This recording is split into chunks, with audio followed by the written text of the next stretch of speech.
నమస్కారం ఘంటారావానికి స్వాగతం. ముందుగా ప్రధాన అంశాలు. కేంద్ర ప్రభుత్వ సంస్థలతో సిఆర్డీఏ సంప్రదింపులు. రాజధాని ప్రాంతంలో నిర్మాణాలు చేపట్టాలని ఆహ్వానం. దుర్గమ్మకు మొక్కులు చెల్లించుకున్న రాజధాని మహిళలు. అమరావతిలో మళ్లీ పనుల ప్రారంభంపై హర్షం.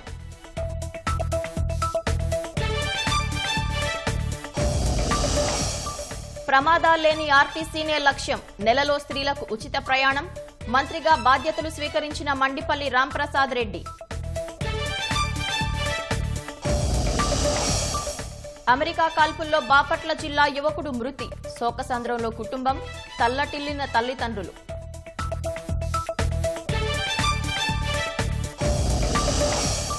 నీట్ పేపర్ లీక్ పై సీబీఐ కేసు. అక్రమాల వెలికితీతపై దృష్టి. మున్నాభాయ్ తరహాలో నకిలీలతో పరీక్ష రాయించిన సాల్వర్ గ్యాంగ్. ఆర్ఎల్వీ పుష్పకు 3వ ల్యాండింగ్ పరీక్ష విజయవంతం. క్లిష్టమైన సాంకేతిక పరిజ్ఞానం సొంతమైందన్న ఇస్రో.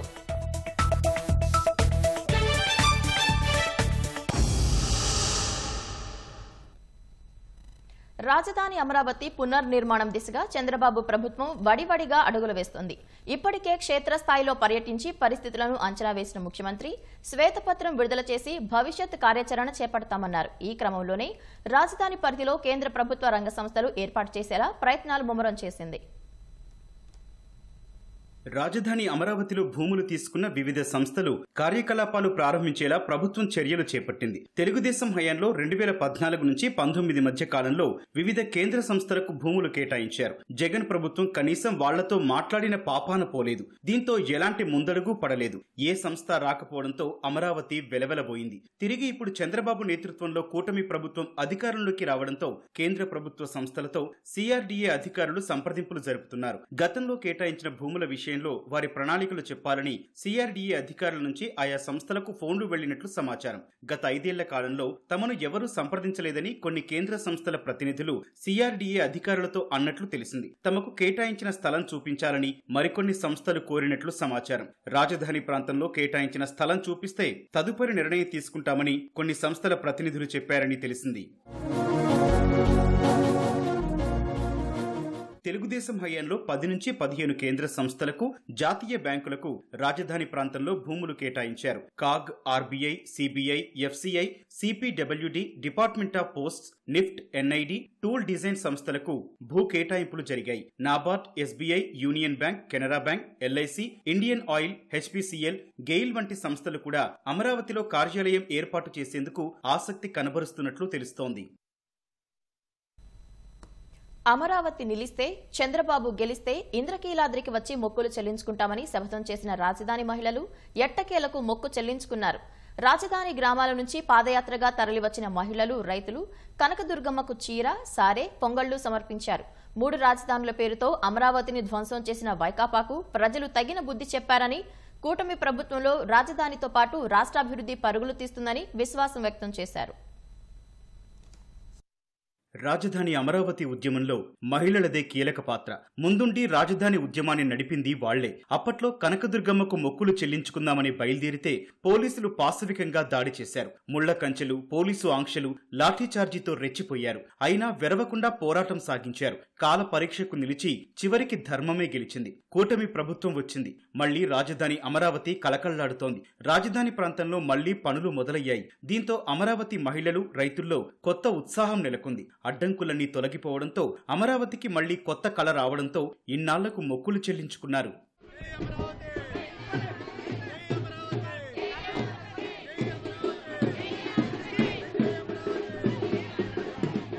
అమ్మ దయ ఉంది కాబట్టే ఈరోజు రాష్ట్రానికి మంచి రోజులు వచ్చినాయి. ఎప్పుడైతే ఈ వైసీపీ ప్రభుత్వం అనాలోచిత నిర్ణయం తీసుకుని మా మీద దమనకాండ చేయాలని చూసిందో అప్పుడు కూడా అమ్మకే మొరబెట్టుకోవాలని వెళ్ళినప్పుడు కూడా పోలీసులతోటి లాఠీ చార్జ్ చేయించి మా రక్తాన్ని కళ్ళ చూసింది. అదే అమ్మ దయ ఉంది కాబట్టే వాళ్ళకి ఎలా బుద్ధి చెప్పాలో అలా బుద్ధి చెప్పి 5 కోట్ల ఆంధ్రుల్ని ఏకతాటి నిలబెట్టింది. కాబట్టి రాష్ట్రానికి మంచి రోజులు వచ్చాయి. మేము 2 సార్లు గత గవర్నమెంట్లో 2 సార్లు పాదయాత్రగా వెళ్ళి మా అమ్మకు మొరపెట్టుకుందాం అనుకున్నాం.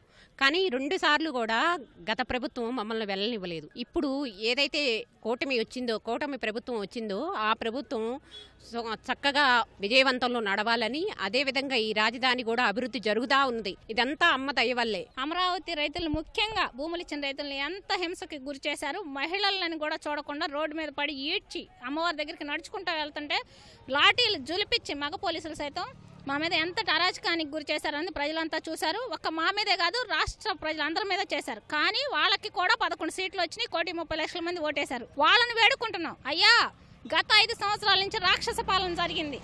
దానికి ఎంత ప్రజలు బాధపడ్డారో మీరు గుర్తుంచుకోండి. ఇంకా ముందు ఎప్పుడు రాక్షసులకి దయచేసి సపోర్ట్ చేయొద్దు.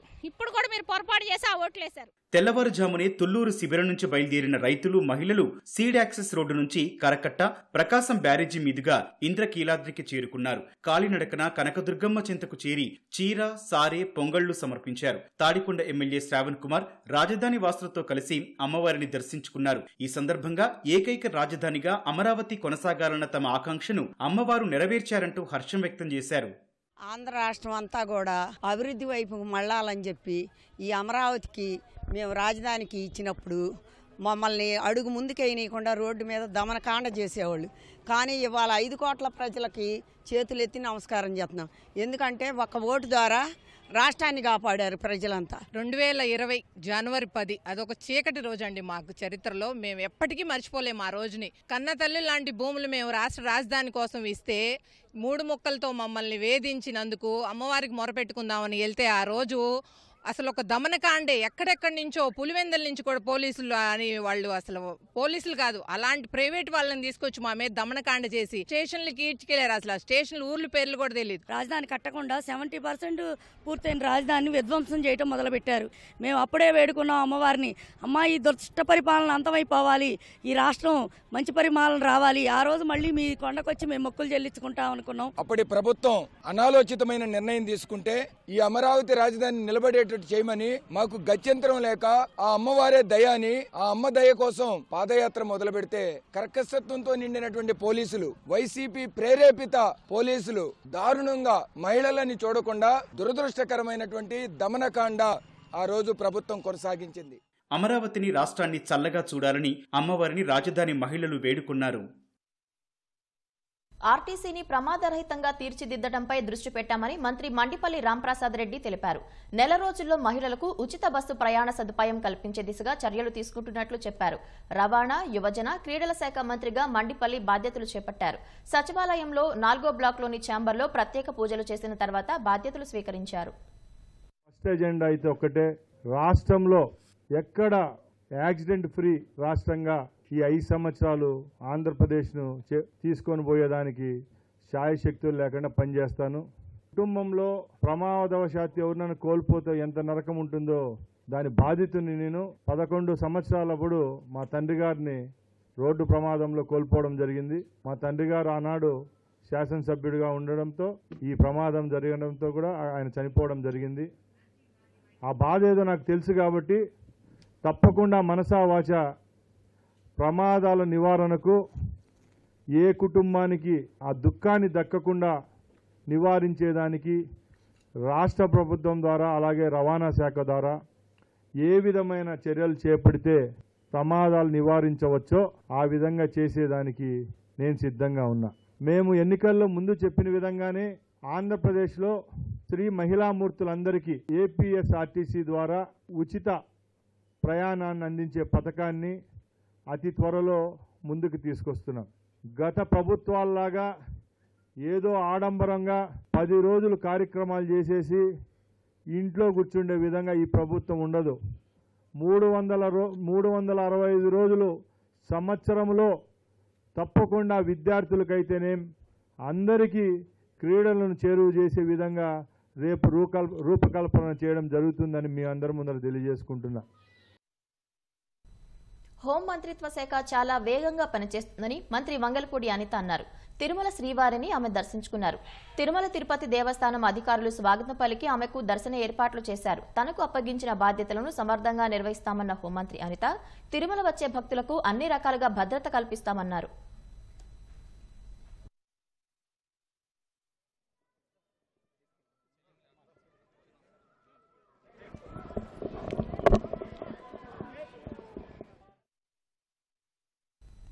జీవనోపాధి కోసం అమెరికా వెళ్లిన బాపట్ల జిల్లా యువకుడు దుండగుడి కాల్పులో ప్రాణాలు కోల్పోయాడు. ఉన్నత చదువులు, ఉద్యోగం కోసం అగ్రరాజ్యానికి వెళ్లిన గోపి అర్ధాంతరంగా తిరిగి రాని లోకాలకు వెళ్లిపోయాడంటూ తల్లిదండ్రులు, కుటుంబ సభ్యులు కన్నీరు మున్నీరవుతున్నారు. దాసరి గోపీకృష్ణ మృతిపై సీఎం చంద్రబాబు సంతాపం వ్యక్తం చేశారు.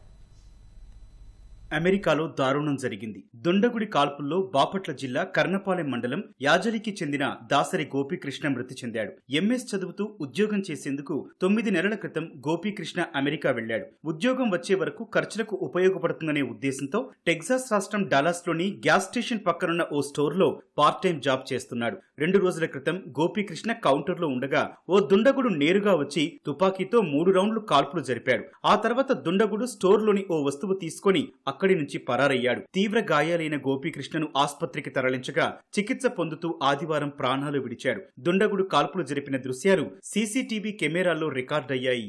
గోపీకృష్ణ మరణ వార్త తెలియడంతో స్వస్థలం యాజలిలో విషాద ఛాయలు అలుముకున్నాయి. గోపీ మరణంతో తల్లిదండ్రులు, ఇతర కుటుంబ సభ్యులు కన్నీరు మున్నీరవుతున్నారు. మృతుడికి భార్య ప్రవళిక, 7.5 వయసున్న కుమారుడు రిషిత్ ఉన్నారు. జాబ్ చేసే టైంలో దుండగులు వచ్చి కాల్పులు జరిపితే అక్కడే కుప్పగూలిపోతే అక్కడి నుంచి హాస్పిటల్లో చేర్చినాక అక్కడ ట్రీట్మెంట్ చేస్తానని మరణిస్తే అక్కడ నుండి ఇక్కడ మళ్ళీ కలెక్టర్ వాళ్ళకి ఇన్ఫార్మ్ చేస్తే వీళ్ళు అక్కడికి మాట్లాడి డెడ్ బాడీని ఇక్కడ చేర్చేటట్టు ఏర్పాట్లు చేస్తున్నారు. దాసరి గోపీకృష్ణ అతను డాలర్లోనే జాబ్ చేస్తానికి వెళ్ళాడు. ప్రైవేట్ జాబ్ చేసుకుంటున్నాడు. అక్కడ అకస్మాత్తుగా వాళ్ళు వెళ్ళి 9 మంత్స్ దాకా అవుతుంది. 9 మంత్స్ నుంచి అక్కడ జాబ్ చేస్తున్నారు. దుండగులు అటాక్ చేయడం వల్ల ఫైర్ ఓపెన్ చేసి ఫైర్ చేయడం వల్ల అతనికి 3 రౌండ్స్ తగిలి అక్కడే కుప్పకూలిపోయినాడు. దెబ్బలు తగిలి బాగా ఇంజూరీ అయింది. మన కలెక్టర్ గారి ద్వారా సీఎం సిఎస్పీకి ఇన్ఫర్మేషన్ ఇస్తూ మన డెడ్ బాడీని మన ఏరియాకి, మా ఇంటికి చేర్చగలరని కోరుకోవడం. తానా అసోసియేషన్ ద్వారా మృతదేహాన్ని స్వగ్రామానికి తీసుకొచ్చేందుకు ప్రయత్నాలు చేస్తున్నారు. నీట్ పేపర్ లీకేజ్ వ్యవహారంలో రోజులు గడుస్తున్న కొద్దీ నిర్ఘాంతపోయే విషయాలు వెలుగు చూస్తున్నాయి. తాజాగా ప్రశ్నపత్రాల లీకేజ్లో సాల్వర్ గ్యాంగ్ ప్రధాన పాత్ర పోషించినట్లు తెలుస్తోంది. ఈ గ్యాంగ్ గతంలో మున్నాభాయ్ ఎంబీబీఎస్ చిత్రం తరహాలో అసలైన వారికి బదులు నకిలీ అభ్యర్థులతో పరీక్షలు రాయించినట్లు అధికారులు గుర్తించారు. ఈ వ్యవహారంలో ప్రధానంగా వినబడుతున్న సంజీవ్ ముఖియా, రవి అత్రీలు ఎవరు, వారికి సాల్వర్ గ్యాంగ్ కు ఉన్న సంబంధం ఏంటో ఈ కథనంలో తెలుసుకుందాం. నీట్ పేపర్ లీక్ వెనుక సాల్వర్ గ్యాంగ్ హస్తం ఉన్నట్లు అధికారులు గుర్తించారు. ప్రశ్నాపత్రాన్ని ముందుగానే చేజిక్కించుకుని దానికి సమాధానాలు తయారు చేసి వాటిని సోషల్ మీడియా ద్వారా కొనుగోలుదారులకు పంపడంలో ఈ ముఠాది అందెవేసిన చెయ్యి. ఈ గ్యాంగ్ ను రవి అత్రి, సంజీవ్ ముఖియాలు ముందుండి నడిపినట్లు తెలుస్తోంది. నోయిడాకు చెందిన రవి అత్రిపై గతంలో పలు రాష్ట్రాల్లో పరీక్షా పత్రాలను లీక్ చేసినట్లు ఆరోపణలున్నాయి. పరీక్షకు ఒకరోజు ముందు ప్రశ్నాపత్రాలను సంపాదించడంలో నిష్ణాతుడైన రవి నీట్ పేపర్ లీక్ లో మధ్యవర్తిగా వ్యవహరించినట్లు సమాచారం. అతడిని ఉత్తరప్రదేశ్ స్పెషల్ టాస్క్ ఫోర్స్ అధికారులు శనివారం అరెస్టు చేశారు. 2007లో Ravi Atri medical entrance exam కోసం సిద్ధమయ్యేందుకు రాజస్థాన్లోని కోటాకు వెళ్లాడు. అనంతరం 2012లో పీజీఐ రోహ్తక్ లో వైద్య విద్య సీటు సాధించాడు. వైద్య విద్యను చివరి ఏడాదిలో ఆపేసిన రవి ఈ క్రమంలో ఎగ్జామ్ మాఫియాతో సంబంధాలు పెంచుకున్నాడు. ఈ నేపథ్యంలో ఇతరుల మెడికల్ ఎంట్రన్స్ ఎగ్జామ్స్ కు అతడు హాజరై ప్రవేశ పరీక్షలు రాసేవాడని సంబంధిత వర్గాలు తెలిపాయి.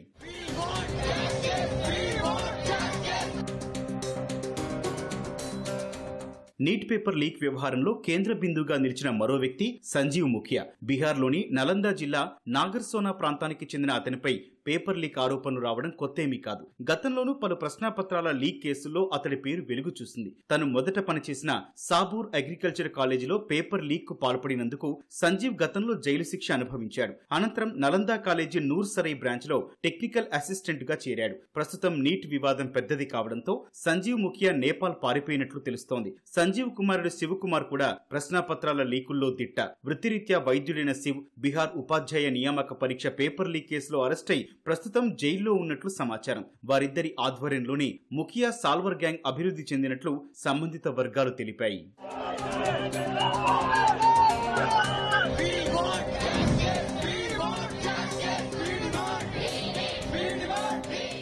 నీట్, నెట్ వంటి పరీక్షల నిర్వహణలో నేషనల్ టెస్టింగ్ ఏజెన్సీపై తీవ్రస్థాయిలో విమర్శలు రావడంతో ఎన్టీఏ ప్రక్షాళనకు కేంద్రం పూనుకుంది. ఈ మేరకు ఎన్టీఏ డైరెక్టర్ పదవి నుంచి జనరల్ సుబోధ కుమార్ సింగ్ ను తొలగించిన కేంద్రం నీట్ యూజీ వ్యవహారాన్ని సీబీఐ దర్యాప్తునకు అప్పగిస్తూ శనివారం కీలక నిర్ణయం తీసుకుంది. ప్రశ్నాపత్రం లీక్ మూలాలపై సమగ్ర దర్యాప్తు కోసమే ఈ కేసును సీబీఐకి అప్పగిస్తున్నట్లు కేంద్ర విద్యాశాఖ పేర్కొంది. ఎన్టీఏ సంస్కరణల కోసం ఇస్రో మాజీ చీఫ్ కె రాధాకృష్ణన్ నేతృత్వంలో 7 సభ్యులతో కూడిన ఉన్నత స్థాయి కమిటీని కేంద్రం ఏర్పాటు చేసింది. పరీక్షల నిర్వహణ ప్రక్రియలో సంస్కరణలు, డేటా సెక్యూరిటీ ప్రోటోకాల్స్ లో పురోగతి, జాతీయ టెస్టింగ్ ఏజెన్సీ పనితీరు మెరుగుదలకు ఈ కమిటీ సిఫార్సులు చేయనుంది.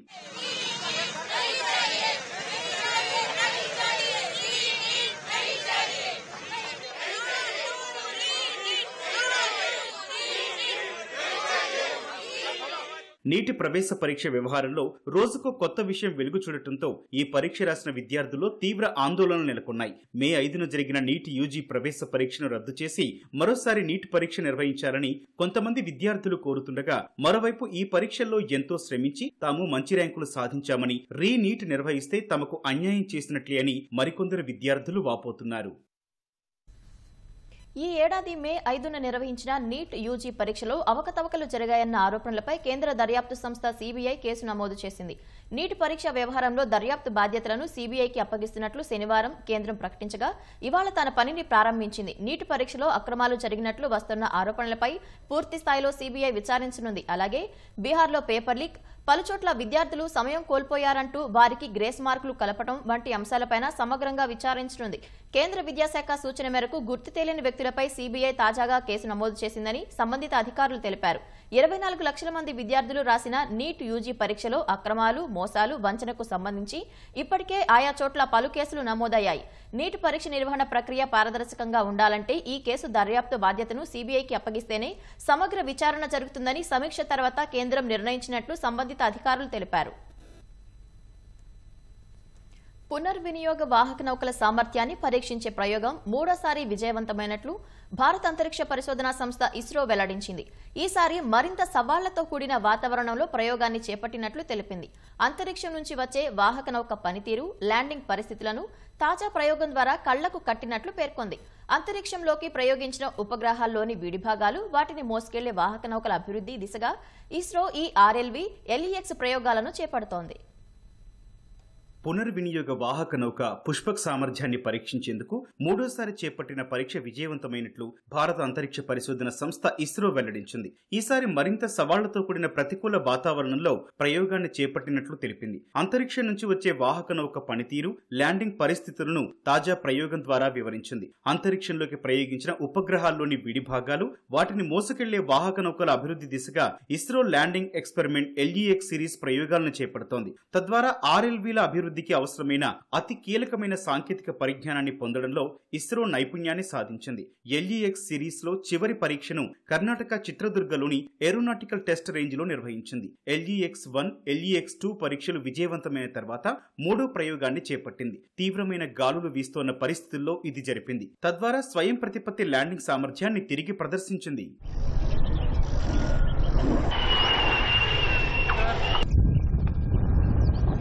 పుష్పక్ పేరుతో పిలిచే ఈ రెక్కల వాహనాన్ని భారతీయ నౌకాదళానికి చెందిన చినూక్ హెలికాప్టర్ ద్వారా తీసుకెళ్లి రన్వేకి 4.5 కిలోమీటర్ల ఎత్తులో జారవిడిచారు. అక్కడి నుంచి క్రాస్ రేంజ్ కదలికలను స్వతంత్రంగా చేపడుతూ ఇది రన్వే దిశగా వచ్చింది. సెంటర్ లైన్ వద్ద ఖచ్చితమైన సమాంతర ల్యాండింగ్ ను ప్రదర్శించింది. తక్కువ లిఫ్ట్ టు డ్రాగ్ నిష్పత్తితో కూడిన ఏరోడైనమిక్ కాన్ఫిగరేషన్ కారణంగా ల్యాండింగ్ వేగం గంటకు 320 కిలోమీటర్ల కంటే ఎక్కువగా ఉందని ఇస్రో తెలిపింది. రన్వేపై ల్యాండ్ కాగానే వాహక నౌక వేగం బ్రేక్ పారాచూట్ తో గంటకు 100 కిలోమీటర్లకు తగ్గిందని పేర్కొంది. అనంతరం ల్యాండింగ్ గేర్లు పనిచేసి వాహక నౌక పూర్తిగా ఆగిపోయింది. ఈ సమయంలో స్థిరత్వం కోసం నోస్ వీల్ స్టీరింగ్ వ్యవస్థ, రాడార్ ను RLV ఉపయోగించుకుంది.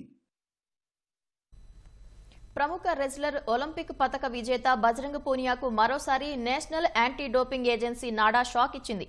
డోపింగ్ పరీక్ష కోసం నమూనాలు ఇవ్వని కారణంగా అతనిపై నాడా మరోసారి వేటు వేసింది. నెల రోజుల క్రితం ఇదే కారణంతో సస్పెండ్ చేయగా ముందస్తు నోటీసులు జారీ చేయనందున క్రమశిక్షణ సంఘం దాన్ని రద్దు చేసింది. అనంతరం బజరంగకు నోటీసులు జారీ చేసిన నాడా ఎటువంటి స్పందన రాకపోవడంతో సస్పెండ్ చేస్తూ నిర్ణయం తీసుకుంది. దీనిపై జూలై 11లోగా స్పందించాలని నాడా ఆదేశించింది. ఈ నేపథ్యంలో సస్పెన్షన్ను న్యాయస్థానంలో సవాలు చేయనున్నట్లు పూనియా తరపు న్యాయవాది తెలిపారు. నాడా నిర్ణయంతో త్వరలో ప్రారంభం కానున్న ఒలింపిక్స్ క్రీడలో బజరంగ్ పూనియా పాల్గొనడంపై సందేహాలు నెలకొన్నాయి. జనం నుంచి దోచుకున్న డబ్బు నుంచి 500 కోట్ల రూపాయలతో జిల్లాల్లో జగన్ వైకాపా కార్యాలయాలు నిర్మించారని విద్యాశాఖ మంత్రి నారా లోకేష్ ఆరోపించారు. వైకాపా కార్యాలయాల కోసం 26 జిల్లాల్లో 42 ఎకరాలకు పైగా 1000 రూపాయల నామమాత్రపు లీజుకి 33 ఏళ్లకు జగన్ కేటాయించుకున్నారని ధ్వజమెత్తారు. ఆంధ్రప్రదేశ్ ఆయన తాత రాజారెడ్డి జాగీరు అనుకున్నారంటూ మండిపడ్డారు. జగన్ భూదాహానికి కబ్జా అయిన 600 కోట్ల రూపాయలకు పైగా విలువైన 42 ఎకరాల్లో 4200 మంది పేదలకు సెంటు స్థలాలు ఇవ్వవచ్చన్నారు. జగన్ విలాసాల ప్యాలెస్ల నిర్మాణానికి అయ్యే 500 కోట్ల రూపాయలతో 25,000 మంది పేదలకు ఇల్లు కట్టి ఇవ్వవచ్చన్నారు. జగన్ కు ఈ ప్యాలెస్ల పిచ్చి ఏంటని విమర్శించారు. ఆయన ధనదాహానికి అంతులేదా అని నిలదీశారు.